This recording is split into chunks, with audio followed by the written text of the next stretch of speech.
ফাগুনের হাওয়ায় দুলছে রক্তরাঙ্গা শিমুল, বাসন্তী পলাশ আর স্নিগ্ধ কাঞ্চন ফুল।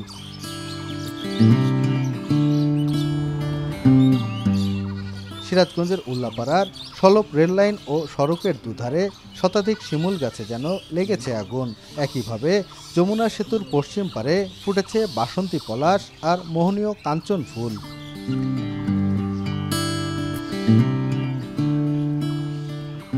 ষড়ঋতুর এ দেশে ঋতুচক্রের পালা বদলের সাথে সাথে বাংলার প্রকৃতিও যেন সেজে ওঠে ভিন্ন ভিন্ন রঙের সৌন্দর্যে।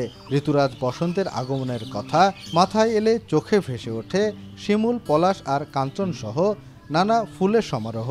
বসন্তে প্রকৃতি যেন ঢেলে দিয়েছে তার সবটুকু মাধুর্য।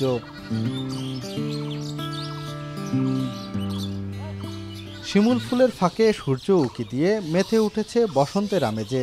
প্রতিদিন দূর দূরান্ত থেকে প্রকৃতিপ্রেমীরা ছুটে আসছেন এই রঙের উৎসবে। কেউ ছবি তুলছেন, কেউ ভিডিও করছেন, কেউ বা রঙিন ফুলের ছোঁয়ায় হারিয়ে যাচ্ছেন প্রকৃতির মায়ায়। আমি মেইনলি এসেছি ফটোশ্যুট করার জন্য। এই সুন্দর পরিবেশ, এত চারিপাশে লাল ফুল, একদম লালে লাল হয়ে থাকে। তো এখানে ঘুরতে এসেছি প্রকৃতি দেখার জন্য।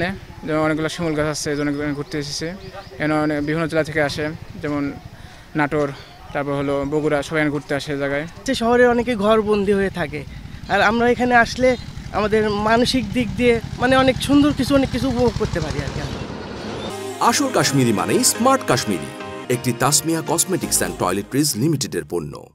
এদিকে যমুনা সেতুর পশ্চিম পাড় ছেয়ে আছে থোকা থোকা পলাশ ফুলে। পাতাশূন্য গাছে থোকা থোকা ফুলের বাহার যেন বসন্তের অনন্য বার্তা বহন করছে। ঘটিনা ব্রিজ স্থানটি খুবই সুন্দর করেছে এবং পাশেই রয়েছে সলপ, যেটার ঘোল সারা বাংলাদেশে বিখ্যাত, এবং এই পাশেই উল্লাপাড়া স্টেশন।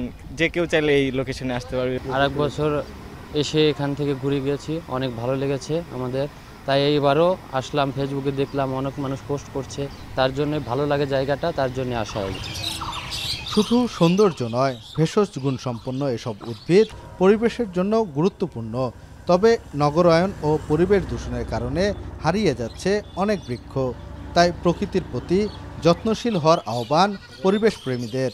বসন্তের যে একটা নিদর্শন সৌন্দর্য, এটা এই শিমুল গাছ থেকে আসে এবং সেটা অগ্নিকন্যা, এটা একটা সৌন্দর্য বর্ধন করে। সেই সাথে আমাদের নিত্য প্রয়োজনীয় ব্যবহার উপযোগী সেগুলো আমরা পেয়ে থাকি এবং কাঠও পেয়ে থাকি। তাই আসুন আমরা এই শিমুল গাছ বেশি বেশি রোপণ করি, দেশের ভারসাম্য রক্ষা করি, পরিবেশের ভারসাম্য রক্ষা করি এবং আমাদের সৌন্দর্যতাকে বৃদ্ধি করি।